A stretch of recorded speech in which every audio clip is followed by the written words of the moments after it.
Welcome to icon India. Icon India ఆన్లైన్లో మీకు SI constable గ్రూప్స్కి సంబంధించినటువంటి ఫుల్ క్లాసెస్ని అందించడం జరుగుతూ ఉంది. సో మీ టార్గెట్ టీఎస్పీఎస్సి 2022-23 అయినట్లయితే మీకు ఈ క్లాసెస్ 100% ఉపయోగపడతాయి. సో అన్ని సబ్జెక్టులకి సంబంధించి ఎక్స్ట్రాడినరీ కంటెంట్ని అలాగే కరెంట్ ఇయర్కి సంబంధించినటువంటి కంటెంట్ని అందించడం జరుగుతూ ఉంది.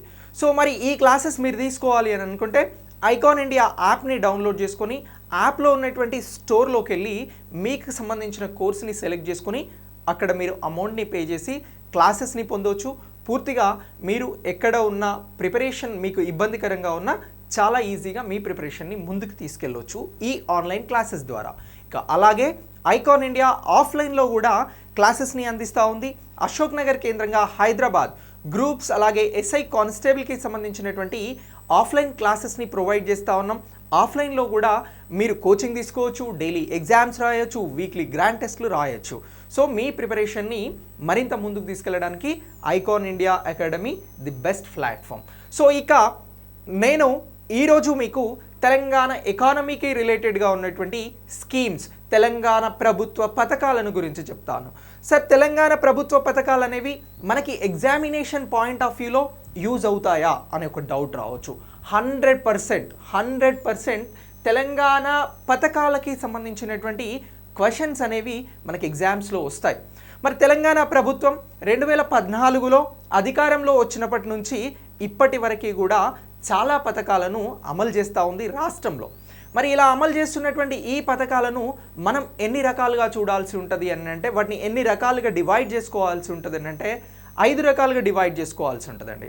సో 5 టైప్స్లో మనం ఈ స్కీమ్స్ని చూడాల్సి ఉంటుంది. సో మరి ఏంటి సార్ అవి అని అంటే, ఒకటి చూడండి, ఫస్ట్ ఏమంటున్నాను నేను అని అంటే, ఒకటి వచ్చి రైతు సంక్షేమ పథకాలు అని అంటున్నాం. ఏమంటున్నాం? రైతు సంక్షేమ పథకాలు అని అంటున్నాం.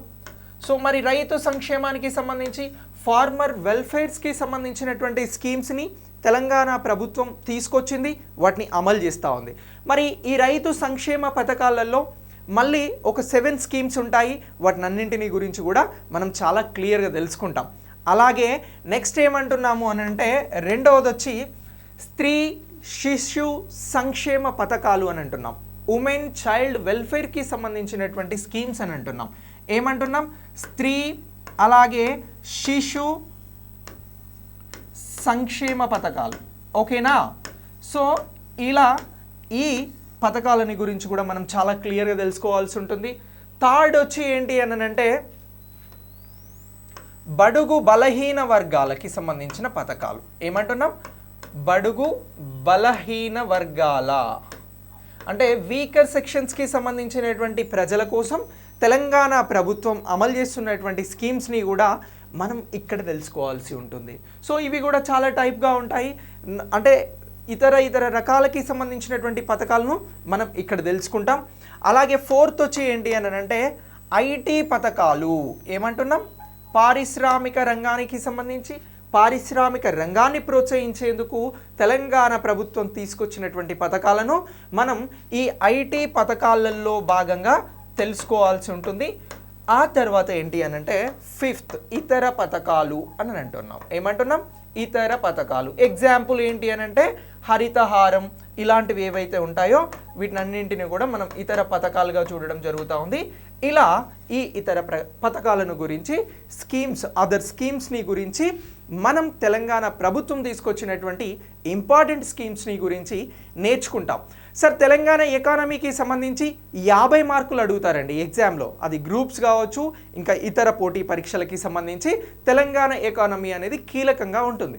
మరి ఈ తెలంగాణ ఎకానమీలో అత్యంత కీలక పాత్ర పోషిస్తున్నటువంటి ఈ స్కీమ్స్ని గురించి కూడా మనం ప్రత్యేకంగా నేర్చుకోవాల్సి ఉంటుంది. సో కరెంట్ డేటాతో అద్భుతమైనటువంటి కంటెంట్తో ఈ స్కీమ్స్ని నేను మీకు అందిస్తా. సో ఇక్కడ ఇచ్చేటువంటి ఈ స్కీమ్స్కి సంబంధించినటువంటి ప్రతి అంశాన్ని కూడా మీరు బాగా గుర్తుంచుకోండి. ఎగ్జామ్లో మీకు ఇవి చాలా చాలా ఉపయోగపడతాయి. సో ఇలా ఈ స్కీమ్స్ని గురించి మనం నేర్చుకుందాం. సార్, మరి ఇన్ని 5 రకాలుగా చూస్తున్నటువంటి ఈ స్కీమ్స్ అనేవి మొత్తం ఎన్ని ఉన్నాయి అనేటువంటి ఒక డౌట్ వస్తుంది మీకు. సుమారుగా మనం ఒక 30 నుంచి 35 స్కీమ్స్ అండి, 30 నుంచి 35 తెలంగాణ ప్రభుత్వ పథకాలను గురించి చాలా చాలా క్లియర్గా నేర్చుకోబోతా ఉన్నాం. సో ఇలా ఈ తెలంగాణ ఎకానమీకి సంబంధించినటువంటి టోటల్ స్కీమ్స్ కానీ ఇతర టాపిక్స్ని కానీ మనం చాలా క్లియర్గా ఇలా అంటే మీకు మంచి ప్రజెంటేషన్తో మంచి కంటెంట్తో నేను మీకు అందిస్తాను. సో ఇప్పుడు అర్థమైంది కదా, మొత్తం ఈ పథకాలు అనేవి 5 రకాలుగా ఉన్నాయి.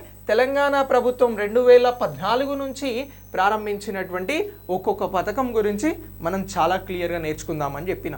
సో మరి ఇందులో భాగంగా ఈరోజు మనం దేనిని గురించి ఫస్ట్ నేర్చుకుందాము అని అంటే మిషన్ కాకతీయ అని అంటున్నాం. ఏమంటున్నాం? మిషన్ కాకతీయ పథకం అని అంటున్నాం. సో మరి ఈ మిషన్ కాకతీయ పథకం ఏదైతే ఉందో ఇది చాలా చాలా ఇంపార్టెంట్. దేనికి సంబంధించి అని అంటే ఇది తెలంగాణకి సంబంధించినటువంటి రైతులు అలాగే గ్రామీణ జీవితాలలో అత్యంత కీలక పాత్ర పోషిస్తున్నటువంటి పథకం. అంటే ఇట్స్ రిలేటెడ్ టు ఇది ఫార్మర్ వెల్ఫేర్స్కి సంబంధించి రైతుల సంక్షేమానికి సంబంధించినటువంటి పథకంగా మనం చూడాల్సి ఉంటుంది. ఓకేనా? సో ఇప్పుడు మీకు ఇంతకుముందు 5 కేటగిరీస్గా ఈ స్కీమ్స్ ఉన్నాయి అని చెప్పాను. అందులో ఫస్ట్ ఏం చెప్పాను? రైతుల సంక్షేమానికి సంబంధించిన పథకాలు అన్నాను. మనం నేర్చుకుంటున్నటువంటి మిషన్ కాకతీయ అనేటువంటి పథకం రైతుల సంక్షేమానికి సంబంధించినటువంటి పథకంగా చెప్తా ఉన్నాం. మనందరికీ తెలుసు 2014లో తెలంగాణ రాష్ట్రం ఏర్పాటయ్యేంత వరకు కూడా తెలంగాణలో ఉన్నటువంటి చాలా జిల్లాల ప్రజలు వివిధ ప్రాంతాలకి వలస వెళ్ళేవారు. అది బాంబే కావచ్చు, దుబాయ్ కావచ్చు. ఇలా ఎందుకు అనంటే సరైన నీటి వసతులు అనేవి లేకపోవడం వలన. కానీ తెలంగాణను మొదట పాలించినటువంటి శాతవాహనుల దగ్గర నుంచే తెలంగాణలో చెరువుల నిర్మాణం అనేది జరిగింది. సో ఆ తర్వాత కాకతీయులు ఎక్కువగా చెరువుల నిర్మాణం చేశారు. అందులో ప్రధానమైనటువంటివి చెరువులను కూడా ఇప్పటికీ మనం చూస్తూ ఉన్నాం. సో ఇలా ఈ శాతవాహనుల కాలం నుంచి కాకతీయుల కాలం వరకు కూడా అత్యంత సాంకేతిక నైపుణ్యంతో అంటే గ్రావిటీ సిస్టమ్స్ని ఉపయోగించుకొని, గ్రావిటీ సిస్టమ్ అంటే ఏంటి? ఏదైతే భూగురుత్వాకర్షణకి సంబంధించినటువంటి ఎత్తుపల్లాలు ఏవైతే ఉంటాయో అలాంటి లొకేషన్స్ని సెలెక్ట్ చేసుకొని అక్కడ చెరువులను తవ్వించినటువంటి ఘనత ఎవరిది అని అంటే కాకతీయులది. సో ఇలా గొలుసుకట్టు చెరువులను నిర్మించినటువంటి కాకతీయులు ఆ నీటిపారుదల విధానంలో మంచి అభివృద్ధిని సాధించారు అని చెప్పేసి మనం చరిత్రలో కాకతీయులకి సంబంధించినటువంటి ఆర్థిక వ్యవస్థలో తెలుసుకుంటూ ఉంటాం. సో అలా ఈ చెరువుల నిర్మాణం కానీ, ఈ చెరువుల ద్వారా సాగునీరు కానీ, ఈ చెరువుల ద్వారా జరిగినటువంటి ఆర్థిక అభివృద్ధి కానీ తెలంగాణలో అత్యంత ముఖ్యమైనదిగా మనం గుర్తుంచుకుంటూ ఉంటాం. దీనిని గురించి తెలుసుకుంటూ ఉంటాం చరిత్రలో. సో మరి అలా ఈ చెరువులకి సంబంధించినటువంటి అంశం అనేది తెలంగాణలో అత్యంత కీలకమైనది. సో ఇలాంటి చెరువుల పరిస్థితి, చెరువులలో నీళ్లు లేక చెరువులకి సంబంధించి పూర్తిగా అవి శిథిలావస్థకి చేరుకోవడం, అంటే చెరువులలో పూడిక పెరిగిపోవడం, అలాగే పెద్ద పెద్ద చెట్లతో నిండిపోవడం, తూములు పాడైపోవడం, చెరువు కట్టలు పూర్తిగా ఇబ్బందికరంగా ఉండడంతో ఈ మిషన్ కాకతీయకి సంబంధించినటువంటి స్కీమ్ పైన ప్రత్యేకమైనటువంటి శ్రద్ధ చూపెట్టింది తెలంగాణ ప్రభుత్వం. సో అలా ఈ తెలంగాణకి సంబంధించి కాకతీయులు నిర్మించినటువంటి ప్రధానమైన చెరువులు అని అన్నాం మనం. ఒకటి రామప్ప కావచ్చు, పాకాల కావచ్చు, లక్నవరం అని, అలాగే గణపురం చెరువు, బయ్యారం లాంటివి పెద్ద పెద్ద చెరువులు కూడా తెలంగాణలో సముద్రాలను పోలి ఉంటాయి అని చెప్పేసి కూడా చెప్తూ ఉంటారు. సో ఇలా ఈ వ్యవసాయానికి సంబంధించి కాకతీయ రాజ్యంలో ఈ చెరువులు అభివృద్ధికి, శ్రేయస్సుకి సంబంధించి గొప్పగా సహాయపడినాయి అని చెప్పేసి మనం అంటా ఉన్నాం. సో మరి ఈ చెరువులకి సంబంధించి తెలంగాణను పరిపాలించినటువంటి ఈ కాకతీయుల తర్వాత వచ్చినటువంటి ఏవైతే రాజవంశాలు ఉన్నాయో కుతుబ్ షాహీలు కానీ అలాగే అసఫ్ జాహీలు కానీ ఈ కాకతీయుల వారసత్వాన్ని మరింత ముందుకు తీసుకువెళ్ళినటువంటి పరిస్థితిని కూడా మనం చూస్తాం. సో మరి ఇలా ఇంత ప్రాముఖ్యత కలిగినటువంటి శాతవాహనులు, ఆ తర్వాత కాకతీయులు నిర్మించినటువంటి చెరువులు, ఆ తర్వాత ఈ కుతుబ్ షాహీలు అలాగే అసఫ్ జాహీలు తీసుకొచ్చినటువంటి ఈ చెరువుల పరిస్థితిని తెలంగాణ ప్రభుత్వం ప్రత్యేక దృష్టితో ఏం చేసింది అని అంటే ఈ తెలంగాణ రాష్ట్రం ఏర్పడిన తర్వాత చిన్న అలాగే ఈ నీటి పారుదలకి సంబంధించినటువంటి వనరులను పునరుద్ధరించాలి అని చెప్పేసి లక్ష్యంతో మిషన్ కాకతీయను ప్రారంభించడం జరిగింది. ఏం ప్రారంభించింది అని అంటున్నాం? మిషన్ కాకతీయ పథకంని ప్రారంభించడం జరిగింది అని అంటున్నాం. సో ఇలా ఈ మిషన్ కాకతీయకి సంబంధించినటువంటి చరిత్రను మనం ఒక్కసారి తెలుసుకున్నాం. సరే, మరి ఈ మిషన్ కాకతీయ అనేటువంటి పథకం ప్రారంభమైంది. ఇక తెలంగాణ ప్రాంతాన్ని పరిపాలించినటువంటి ఈ చెరువులతో పాటు ప్రత్యేకంగా కాలువలను కూడా తవ్వించడం జరిగింది. వీటినే మనం ఫీడర్ ఛానల్స్ అని చెప్పేసి పిలుస్తూ ఉంటాం. సో మరి ఈ కాలువలకి సంబంధించి, చెరువులకి సంబంధించి అత్యంత కీలకమైనటువంటివిగా మనం మిషన్ కాకతీయ చెరువులను గురించి తెలుసుకుంటా ఉన్నాం. సార్, మరి ఈ స్కీమ్ ఎప్పుడు ప్రారంభించబడింది మొట్టమొదటిసారి అని అంటే, చూడండి, తెలంగాణ రాష్ట్ర ముఖ్యమంత్రి కల్వకుంట్ల చంద్రశేఖరరావు గారు 2015 మార్చ్ 12, ఈరోజు మార్చ్ 13. సో నిన్నటి రోజున, అంటే నేను 2022 మార్చ్ 13న చెప్తున్నటువంటి ఈ క్లాస్లో ప్రత్యేకంగా మీకు గుర్తుంటుందని చెప్తున్నాను. సో మార్చ్ 12వ తేదీన ఈ మిషన్ కాకతీయ స్కీమ్ని ప్రారంభించడం జరిగింది. సో మొట్టమొదటిసారి సీఎం కేసీఆర్ గారు మిషన్ కాకతీయ చెరువులకి సంబంధించినటువంటి దీన్ని ఎప్పుడు ప్రారంభించారు అని చెప్పేసి మనకు జరిగే ఎగ్జామ్లో ఏమైనా అడిగితే మనం చెప్పాల్సినటువంటి ఆన్సర్ 2015 మార్చ్ 12 అని చెప్పేసి చెప్తా ఉన్నాం. సో ఇలా ఈ 2015 మార్చ్ 12న మిషన్ కాకతీయ పథకం అనేది చంద్రశేఖర్ గారు, ఎవరైతే కేసీఆర్ తెలంగాణ ముఖ్యమంత్రి ఉన్నారో ఇతను అధికారికంగా ప్రారంభించడం జరిగింది. సరే, మరి దీనిని ఎక్కడ ప్రారంభించారు ఈ పథకాన్ని అని అంటే, కామారెడ్డి జిల్లాకి సంబంధించి సదాశివనగర్లో ఉన్నటువంటి పాత చెరువులో మిషన్ కాకతీయ పథకాన్ని ప్రారంభించారు అని చెప్పేసి గుర్తుంచుకోవాలి. ఎక్కడ ప్రారంభించారు అని అంటున్నాం? కామారెడ్డి జిల్లాలోని సదాశివనగర్లో ఉన్నటువంటి పాత చెరువులో 2015 మార్చ్ 12న మిషన్ కాకతీయ పథకం అనేది ప్రారంభమయ్యింది అని చెప్పేసి మనం గుర్తుంచుకోవాల్సి ఉంటుంది. సో ఇప్పుడు తెలంగాణ ఎకానమీలో స్టేట్మెంట్ లెవెల్లో మిషన్ కాకతీయ మీద ఒక క్వశ్చన్ ఇచ్చారు అని అనుకుందాం. సో క్వశ్చన్ ఏంటి అని అంటే, ఇందులో సరైనది ఏది అదని చెప్పేసి క్వశ్చన్ ఇచ్చారు. ఏమన్నారు? ఇందులో సరైనది ఏది అని 2 స్టేట్మెంట్స్ ఇచ్చారండి. ఏమంటున్నాం? సరైనది ఏది అని స్టేట్మెంట్ ఇచ్చారు. ఒకటి, ప్రారంభమైనటువంటి డేట్ మార్చ్ 15, 2015 అని ఇచ్చారు. రెండవది వచ్చి ప్లేస్ ఇచ్చారు. ఎక్కడ? సదాశివనగర్, కామారెడ్డి, అలాగే పాత చెరువు అని చెప్పేసి ఇవ్వడం జరిగింది. కామారెడ్డి, పాత చెరువు అని అంటున్నాం. సో ఇలా ఇచ్చినప్పుడు ఈ 2 కూడా ఆన్సర్గానే మనం గుర్తించాల్సి ఉంటుంది. ఓకేనా? అంటే మనం చదివేటప్పుడు ప్రతి అంశాన్ని కూడా గుర్తుంచుకుంటే మనకు స్కోరింగ్ అనేది వస్తుంది. సో మ్యాక్సిమం మిషన్ కాకతీయ ఎప్పుడు ప్రారంభమైంది ఈ పథకం అని అడగడానికి తక్కువ ఛాన్స్, ఇందులో ఇలా అడగడానికి ఎక్కువ ఛాన్స్, అంటే స్టేట్మెంట్ లెవెల్లో అడగడానికి ఎక్కువ ఛాన్స్. మనం ఒక స్కీమ్ గురించి చదువుతున్నప్పుడు, ఒక కాన్సెప్ట్ గురించి చదువుతున్నప్పుడు అందులో ఉన్నటువంటి అన్ని అంశాలను కూడా సమగ్రంగా గుర్తుంచుకోవాలి. దానికి సంబంధించినటువంటి షార్ట్ నోట్స్ని కూడా మనం రెడీ చేసుకోవాలి. సో ఇక్కడ పథకం ఎప్పుడు ప్రారంభమైంది అనేది మనకు అత్యంత కీలకమైనటువంటి అంశం కాబట్టి దీన్ని మనం గుర్తుంచుకుంటున్నాం. 2015 మార్చ్ 12 అని చెప్పేసి. ఎక్కడ ప్రారంభమైంది అనేది కూడా ఇంపార్టెంట్ కాబట్టి కామారెడ్డి జిల్లా సదాశివనగర్లోని పాత చెరువు దగ్గర సీఎం కేసీఆర్ గారు దీన్ని ప్రారంభించారు అని అంటున్నాం. ఇక మర్చిపోతారా? లైఫ్లో మర్చిపోకూడదు. సో ఇలా మీరు గుర్తుంచుకుంటే క్వశ్చన్ ఎలా ఇచ్చినా కూడా ఇక్కడి వరకు మీరు ఆన్సర్ చేయగలుగుతారు. ఇక దీని తర్వాత ఉన్నటువంటి మొత్తం కాన్సెప్ట్స్ని కూడా తెలుసుకుందాం మిషన్ కాకతీయకి సంబంధించి. సో ఈ పథకం అనేది 2015 మార్చి 12న ప్రారంభమైంది అని అన్నాం. సీఎం కేసీఆర్ గారు ప్రారంభించారు అన్నాను. కానీ అధికారికంగా ఎప్పుడు ప్రారంభమైంది ఈ పథకం అని అంటే 2000 అధికారికంగా ప్రారంభమైంది మార్చి 12నే. కానీ దీనికి సంబంధించిన పనులు ప్రారంభమైంది ఎప్పుడు అని అంటే 2015 డిసెంబర్ 3వ వారంలో. ఎప్పుడు అని అంటున్నాం?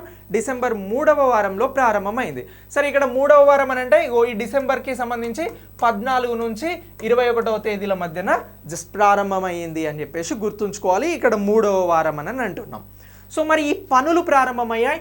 ఈ పనులకి సంబంధించి మొత్తం 5 ఏళ్లలో ఒక 2 లక్షల కోట్ల రూపాయల బడ్జెట్ని తెలంగాణ ప్రభుత్వం మిషన్ కాకతీయ పథకానికి సంబంధించి ఖర్చు చేయడం జరిగింది అని చెప్పేసి కూడా అధికారిక లెక్కలలో తెలంగాణ ప్రభుత్వం చూపెట్టడం జరుగుతూ ఉంది. సో మొత్తం ఈ తెలంగాణకి సంబంధించినటువంటి మిషన్ కాకతీయ పథకంలో భాగంగా 46,000 చెరువులకి సంబంధించి సుమారుగా 46,000 పైన చెరువులకి సంబంధించి ఈ పథకం అనేది అమలు చేయడం జరిగింది.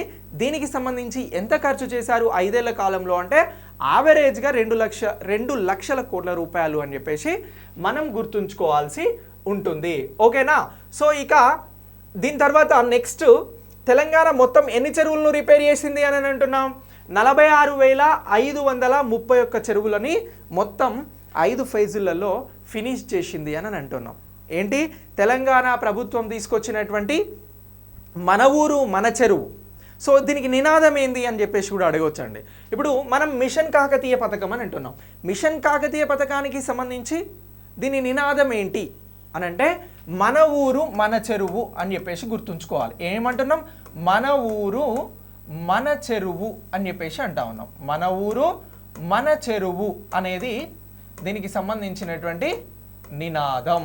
ఓకే, సో ఇలా దీనిని కూడా గుర్తుంచుకోండి.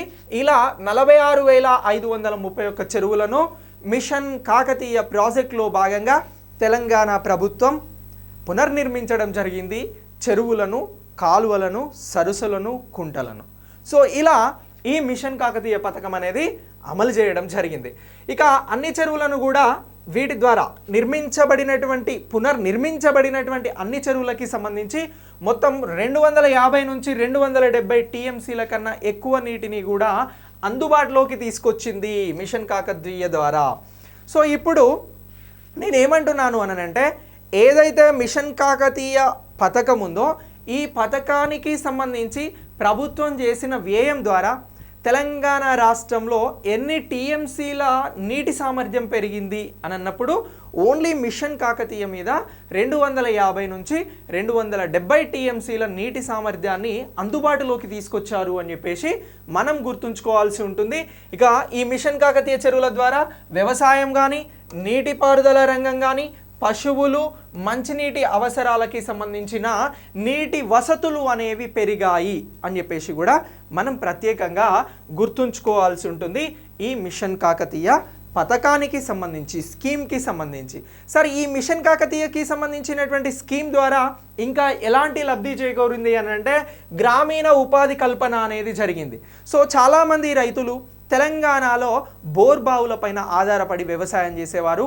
ఇతర బావులపైన ఆధారపడి వ్యవసాయం అనేది కొనసాగేది 2014 కంటే ముందు మీ అందరికి కూడా బాగా తెలుసు. సో ఇలాంటి సమయంలో చాలామంది వ్యవసాయం చేయలేక ఈ వ్యవసాయానికి సంబంధించి నీటి కొరతతో పాటు కరెంటు సమస్యలతో వ్యవసాయం చేయలేనటువంటి పరిస్థితి తెలంగాణ ప్రాంతంలో నెలకొని ఉన్నది వాస్తవం. సో ఇలాంటి సమయంలో చాలామంది వ్యవసాయాన్ని వదిలిపెట్టి ఇతర ప్రాంతాలకు వలసెళ్లారు అని మనం ఫస్టే మాట్లాడినాం. సో ఇలాంటి వారందరూ చిన్న చిన్న భూ కమతాలు కలిగి ఉన్నటువంటి వారు, చిన్నపాటి వ్యవసాయం చేసేటువంటి వారందరూ కూడా నీటి వనరులు పెరగడంతో తిరిగి వచ్చి వ్యవసాయం చేయడం ద్వారా ఏం జరిగింది అని అంటే గ్రామీణ ఉపాధి కల్పన అనేది జరిగింది. అలాగే పేదరికం తగ్గింపు అనేది కూడా జరిగింది. దీంతో పాటు వ్యవసాయ వృద్ధి పైన కూడా నీటి పారుదలకి సంబంధించినటువంటి ప్రణాళికల ఏదైతే ఉందో ప్రభావం ఇది బాగా చూపెట్టడం జరిగింది మిషన్ కాకతీయకి సంబంధించినటువంటి స్కీమ్ ద్వారా. ఓకే, నెక్స్ట్ ఇక ఈ ఇరిగేషన్ కింద కమాండ్ ఏరియా యొక్క పూర్తి పరిమాణం, అలాగే దీనికి సంబంధించినటువంటి వ్యవసాయ ఉత్పత్తికి పెద్ద కేంద్రంగా కూడా పనిచేయడం జరిగింది అని అంటున్నాం. దీనివలన మార్కెట్ అనుసంధానం అనేది పెరిగింది. దీంతో పాటు వాణిజ్య వ్యవసాయానికి కూడా కీలకమైనటువంటి అవకాశాలను అందించడానికి ప్రధాన కారణమైనటువంటిది కూడా ఈ మిషన్ కాకతీయ పథకం అని మనం ప్రత్యేకంగా గుర్తుంచుకోవాల్సి ఉంటుంది. ఇక తెలంగాణ రాష్ట్రంలో ఉన్నటువంటి చెరువులు కానీ, కాలువలు కానీ ఇప్పుడు చాలా చోట్ల నీటితో కలకలలాడుతూ ఉన్నాయి. ఇటీవల అసెంబ్లీలో కూడా హరీష్ రావు గారు మాట్లాడుతూ ములుగుకు వెళ్తుంటే పెద్ద ఎత్తున చెరువులన్నిటిలో కూడా సమ్మర్ అయినప్పటికీ నీళ్లున్నాయి అని చెప్పేసి మాట్లాడడం జరిగింది. సో దీనంతటికీ కూడా కారణం మిషన్ కాకతీయ అనేది కొంత రిజల్ట్ ఇచ్చింది అని మనం గుర్తుంచుకోవాల్సి ఉంటుంది. ఇక దీనికి సంబంధించి 1000 ఏళ్ల పాటు తెలంగాణను సస్యశ్యామలం చేసినటువంటి దశాబ్దాలుగా పూడుకుపోయినటువంటి ఏదైతే పూడికలు ఉన్నాయో వీటికి సంబంధించి పెద్ద ఎత్తున ఈ చెరువుల పునరుద్ధరణ జరిగింది అని చెప్పేసి కూడా మనం ప్రత్యేకంగా చెప్తా ఉన్నాం. మొత్తం ఎన్ని చెరువులు రిపేర్ చేశారు అని అన్నాం? 46,531 చెరువులను రిపేర్ చేశారు. అందుబాటులోకి వచ్చినటువంటి నీరు 265 టీఎంసీల వరకు అందుబాటులోకి వచ్చింది అని అంటున్నాం. ఇక ఈ పథకానికి సంబంధించి ఏదైతే మిషన్ కాకతీయ పథకం చేపట్టారో ఈ పథకం అనేది తెలంగాణ ప్రభుత్వం చేపట్టినటువంటి తొలి పథకంగా మనం మిషన్ కాకతీయ పథకం గురించి గుర్తుంచుకోవాల్సి ఉంటుంది. ఏమంటున్నాం? తెలంగాణ ప్రభుత్వం చేపట్టినటువంటి తొలి పథకం ఏది అన్నా కూడా మనం మిషన్ కాకతీయ స్కీమ్ అని చెప్పేసి గుర్తుంచుకోవాల్సి ఉంటుంది. సో ఇలా ఈ మిషన్ కాకతీయకి సంబంధించినటువంటి పథకం ద్వారా ఆయకట్టు ప్రాంతంలో రైతుల వ్యవసాయ ఆదాయం అనేది కూడా 78.50% పెరిగింది అని చెప్పేసి ఈ స్కీమ్లో సాధించినటువంటి విజయంగా చెప్తా ఉన్నారు. ఏమంటున్నారు? తెలంగాణ ప్రభుత్వం చేపట్టినటువంటి మిషన్ కాకతీయ వలన తెలంగాణ రైతుల వృద్ధి అనేది కూడా గ్రోత్ అనేది కూడా 78.50% పెరిగింది అని చెప్పేసి లెక్కలు చెప్తా ఉన్నాయి. ఇక తెలంగాణలో వ్యవసాయం పూర్తిగా చెరువులపైనే ఆధారపడి ఉండేది కాబట్టి నిజాం పాలన నుంచి తెలంగాణ ప్రాంతంలో 244 టీఎంసీల నీరు అనేది అందుబాటులో ఉండేది.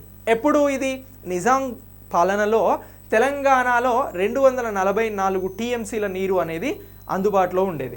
కానీ ఆ తర్వాత అందుబాటులో లేకుండా పోయింది అని చెప్పేసి మనం మాట్లాడినాం. ఎందుకు అనంటే చెరువులను పూర్తిగా నిర్లక్ష్యం చేయడం వలన ఇది జరిగింది అని అన్నాం.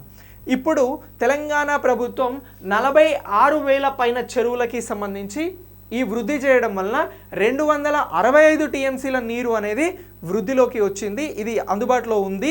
ఇప్పుడు దీనికి సంబంధించి మిషన్ కాకతీయ చెరువుల కింద ఆయకట్టు స్థిరీకరణ అనేది ఈ 265 టీఎంసీల నీటిని అందిస్తూ ఉంది అని చెప్పేసి చెప్తా ఉన్నాం. కానీ ఈ మొట్టమొదట అంటే ఎవరి కాలంలో ఈ 1965లో మనకు ఎన్ని చెరువులు ఉన్నాయి అని అంటే మొత్తం 70,000 పైన చెరువులు ఉన్నాయి. ఇప్పుడు నేను ఏమంటున్నానంటే మళ్ళీ ఒకసారి హిస్టరీ పాయింట్ ఆఫ్ వ్యూలో చెప్తా ఉన్నాను. 1956లో తెలంగాణలో ఉన్నటువంటి చెరువులు ఎన్ని అని అంటే 70,000 చెరువులు సుమారుగా ఉన్నాయి. కానీ ఆ తర్వాత వీటిని పట్టించుకోలేదు, నిర్లక్ష్యం చేశారు. వీటి వలన ఏమైంది? చాలా చెరువులు కూడా ఇటు పట్టణ ప్రాంతాలలో వేరే ఇతర ప్రాంతాలలో కబ్జాకి గురైనటువంటి పరిస్థితి కూడా ఉంది. పూర్తిగా పట్టించుకోకపోవడం వల్ల వాటికి సంబంధించి నిర్లక్ష్యం చేయడం వలన చాలా చెరువులను కోల్పోవాల్సి వచ్చింది. అలా తెలంగాణ ప్రభుత్వం గుర్తించే నాటికి అంటే 2014 నాటికి మాత్రం 46,531 చెరువులను గుర్తించి ఈ చెరువులను పూర్తిగా కూడా రిపేర్ చేయడం జరిగింది. ఓకే, ఇక ఈ మిషన్ కాకతీయ ప్రాజెక్టుకి సంబంధించి ఏంటి అని అంటే దీన్ని మొత్తం 5 దశలలో చేయడం జరిగిందండి. ఏమంటున్నాం? మిషన్ కాకతీయ. దీని ట్యాగ్ ఏంటి? మన ఊరు మన చెరువు పథకానికి సంబంధించి ఈ ప్రాజెక్ట్ మొత్తాన్ని ఈ పథకాన్ని మొత్తాన్ని కూడా 5 దశలలో అమలు చేయడం జరిగింది. ఇప్పుడు నేను క్వశ్చన్ అడుగుతున్నా, మిషన్ కాకతీయ పథకాన్ని ఎన్ని దశలలో ఈ పథకాన్ని కొనసాగించారు, ఎన్ని దశలలో ఈ పథకాన్ని చేపట్టారు అన్నప్పుడు 5 దశలు అని చెప్పేసి చెప్పాల్సి ఉంటుంది. సో ఈ 5 దశలు ఏవి అని అంటే ఇందులో మొదటి దశలో మొత్తం 8,300 చెరువులను రిపేర్ చేయడం జరిగింది. ఈ 8,003 చెరువులు కూడా ఏంటి అని అంటే పెద్ద చెరువులు అండి. తెలంగాణలో ప్రతి జిల్లాలో ఉన్నటువంటి పెద్ద చెరువులను మొదటి దశలో గుర్తించి మొత్తం ఒక 8,003 చెరువులని ఈ 2015కి సంబంధించి టెండర్ కాల్ ఆఫ్ చేసి ఈ చెరువుల నిర్మాణం అనేది చేపట్టారు. సో అది మంచి రిజల్ట్ని ఇచ్చింది. ఆ తర్వాత రెండవ దశలో 8,927 చెరువులను రిపేర్ చేశారు. ఆ తర్వాత మూడవ దశలో 5,886 చెరువులను రిపేర్ చేయడం జరిగింది. దీని తర్వాత నాలుగవ దశలో సుమారు ఒక 6,000 చెరువులను రిపేర్ చేశారు. ఇక ఆ తర్వాత 5వ దశలో మిగిలిన చెరువులతో పాటు కొత్త చెరువులను కొత్త కుంటలు ఏమైనా నిర్మించాల్సినవి ఉన్నాయో వాటికి సంబంధించినటువంటి పనులను చేయడం జరిగింది. సో ఇప్పుడు క్వశ్చన్ ఏంటి? తెలంగాణలో మిషన్ కాకతీయ పథకం ఎన్ని దశలలో అమలైంది అని అంటున్నాం. అప్పుడు 5 దశలలో అమలైంది అని చెప్పేసి చెప్తా ఉన్నాం. సో ఇలా వీటిని కూడా మనం గుర్తించాల్సి ఉంటుంది. ఇక 1956లో తెలంగాణలో ఉన్నటువంటి చెరువులు ఎన్ని అని అంటే ఇదేయో మనకి ఎక్కడ ఇన్ఫర్మేషన్ లేదని మీరు ఏం ఆందోళన చెందొద్దు. అప్పుడు 70,000 చెరువులు తెలంగాణ ప్రాంతంలో ఉన్నాయి. తెలంగాణ రాష్ట్రం ఏర్పడేటప్పటికి ఎన్ని చెరువులు ఉన్నాయి అని అంటే ఇవి 46,531 చెరువులు ఉన్నాయి అని చెప్పేసి చెప్తా ఉన్నాం. సో ఇలా ఈ చెరువులకి సంబంధించి కూడా మనం చాలా క్లియర్గా గుర్తుంచుకోవాల్సి ఉంటుంది. నేను ఇంతకుముందు మీకు ఇదే కాన్సెప్ట్లో ఒక మాట చెప్పాను.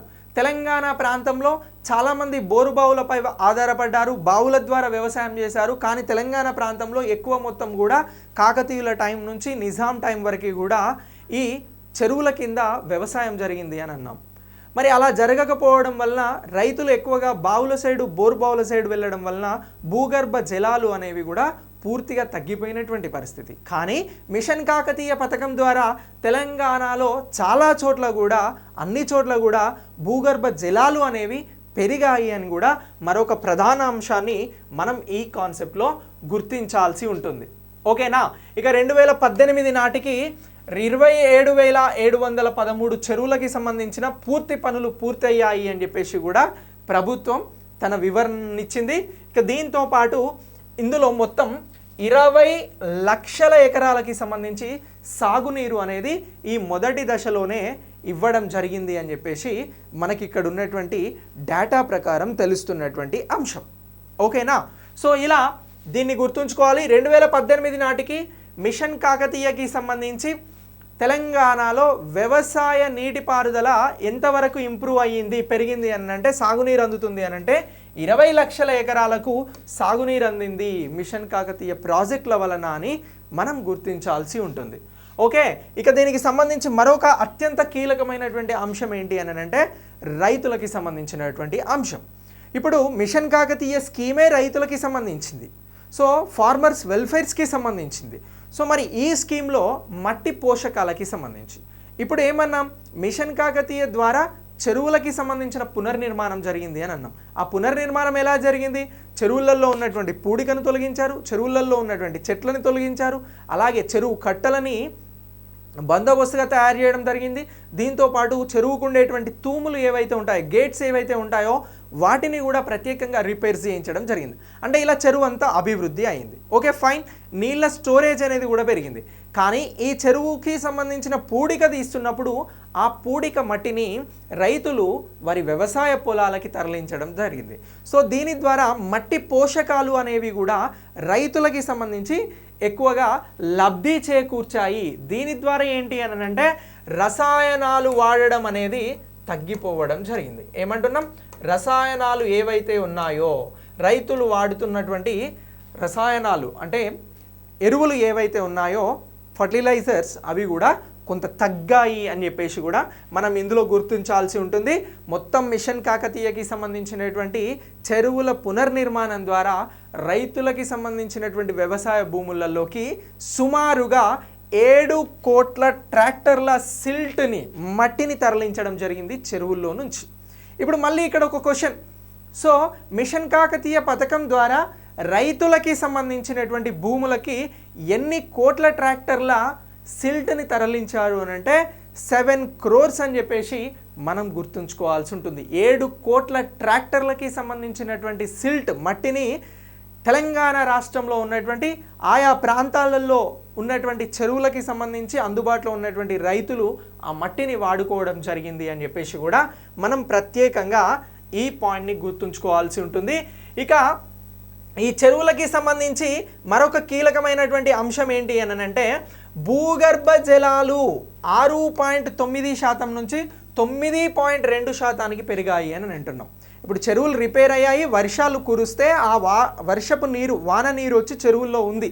దీని ద్వారా ఏం జరిగింది అని అంటే ఈ ఏదైతే ఇక్కడ ఉన్నటువంటి భూగర్భ జలాలు ఉన్నాయో ఇవి 6.9%గా ఉంటే ఇక్కడ నుంచి 9.2% పెరిగాయి అని చెప్పేసి కూడా చెప్తా ఉన్నాం.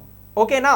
ఇది కూడా కీలకమైనటువంటి పాయింట్. ఇక అలాగే మత్స్యకారులకి సంబంధించి కూడా జీవనోపాధి అనేది పెరిగింది. సో ఇలా ఈ పథకం అనేది గ్రామీణ ఆర్థిక వృద్ధికి సంబంధించి, గ్రామీణ అభివృద్ధికి సంబంధించి, గ్రామీణ అంటే ఏదైతే ఈ రూరల్ డెవలప్మెంట్ కానీ అలాగే రూరల్కి సంబంధించినటువంటి గ్రోత్ని కానీ తీసుకొచ్చింది అని చెప్పేసి కూడా మనం ప్రత్యేకంగా గుర్తుంచుకోవాల్సి ఉంటుంది. ఓకే, ఇక దీని తర్వాత 2.88 లక్షల ఎకరాలకు పైగా కొత్త ఆయకట్టును కూడా స్థిరీకరించడం జరిగింది అని అంటున్నాం. 2018 కల్లా ఎంత అనంటే మొత్తం 20 లక్షల ఎకరాలకి నీళ్ళు అందిస్తున్నారు మిషన్ కాకతీయ ద్వారా అని అన్నాం కదా.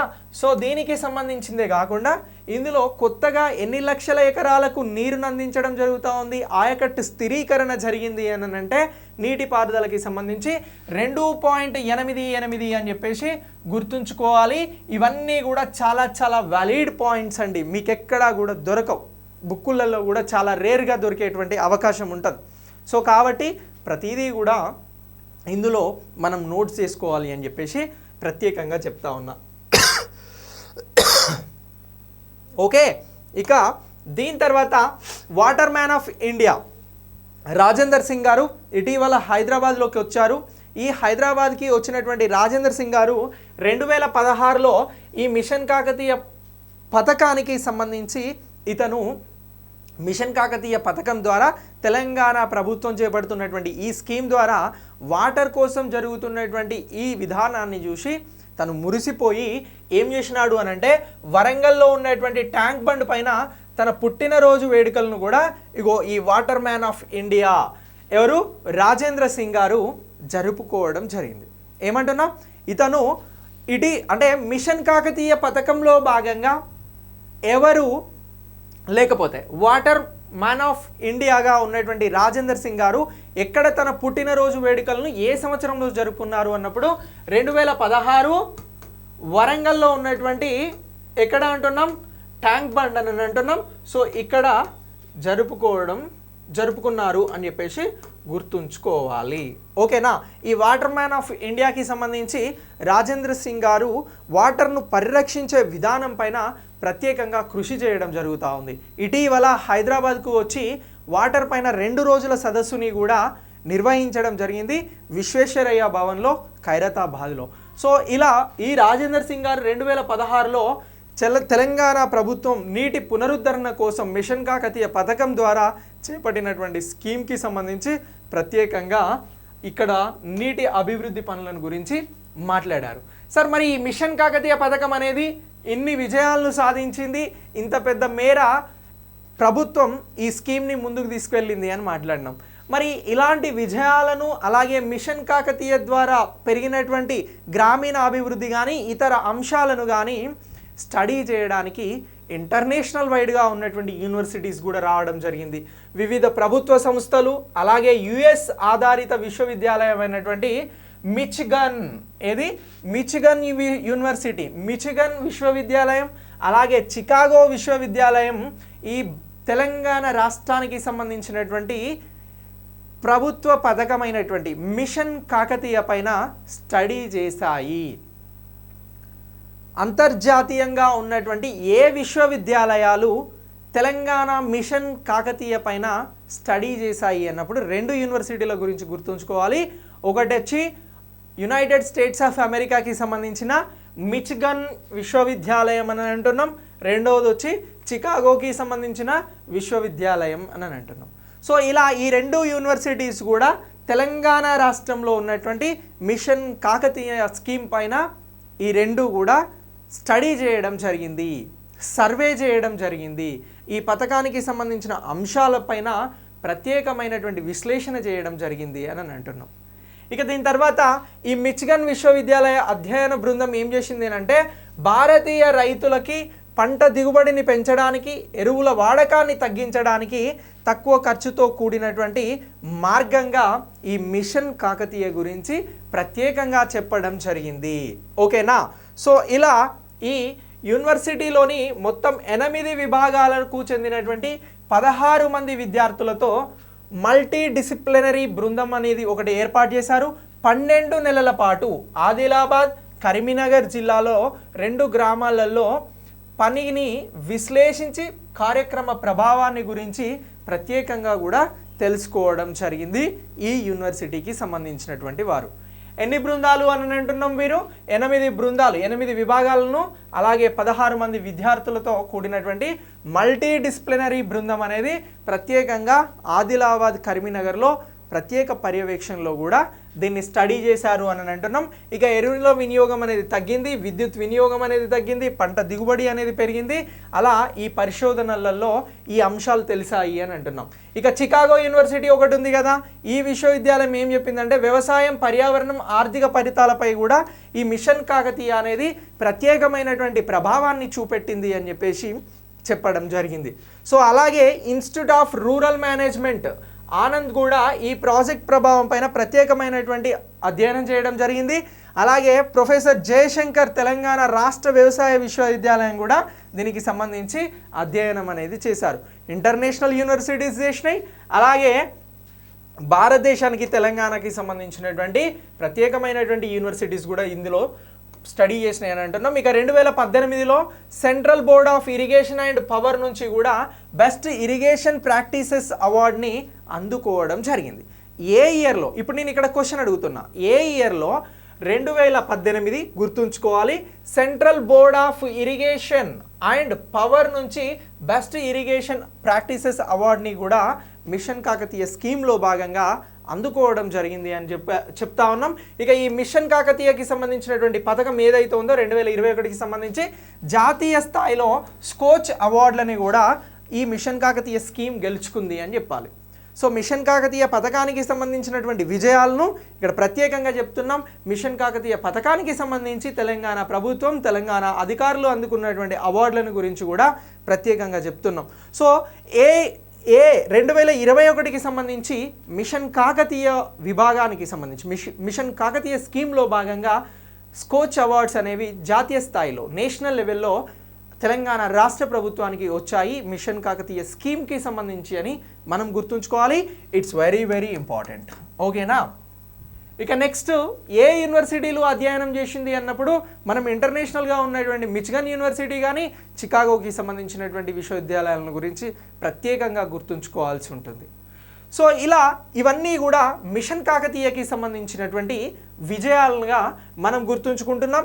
ఇక ఇంజనీర్లకి సంబంధించినటువంటి ఒక గొప్ప ఘనతని కూడా ఈ మిషన్ కాకతీయకి సంబంధించి మనం తెలుసుకోవాల్సి ఉంటుంది. ఏదైతే ఈ సాఫ్ట్వేర్ ఉంటుందో దీనికి సంబంధించి జాతీయ స్థాయిలో కూడా గుర్తింపు రావడం జరిగింది ఈ గవర్నెన్స్ విభాగంలో. మిషన్ కాకతీయకి సంబంధించినటువంటి ఇంజనీర్లు తీసుకొచ్చినటువంటి ఒక సాఫ్ట్వేర్ ఏదైతే ఉందో దీనికి జాతీయ స్థాయిలో అవార్డు వచ్చింది అని అంటున్నాం. సార్ అదేంటి అని అంటే LAMM ఏమంటున్నాం? LAMM ఈ పేరుతోటి ఒక సాఫ్ట్వేర్ని తీసుకొచ్చారు. ఇది మొబైల్ యాప్ కూడా.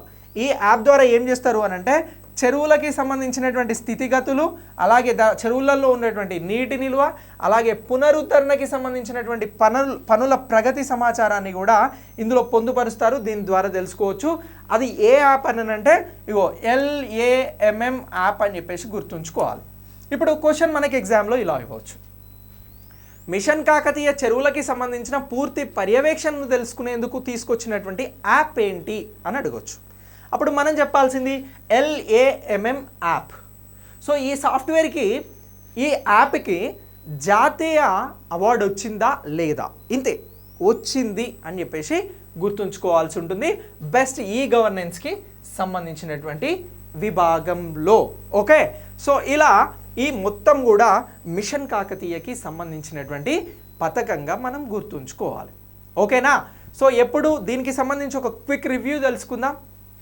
ఎప్పుడు ఈ స్కీమ్ ప్రారంభమైంది అని అంటే 2015 మార్చి 12న ప్రారంభమైంది అన్నాం. ఎవరు ప్రారంభించారు?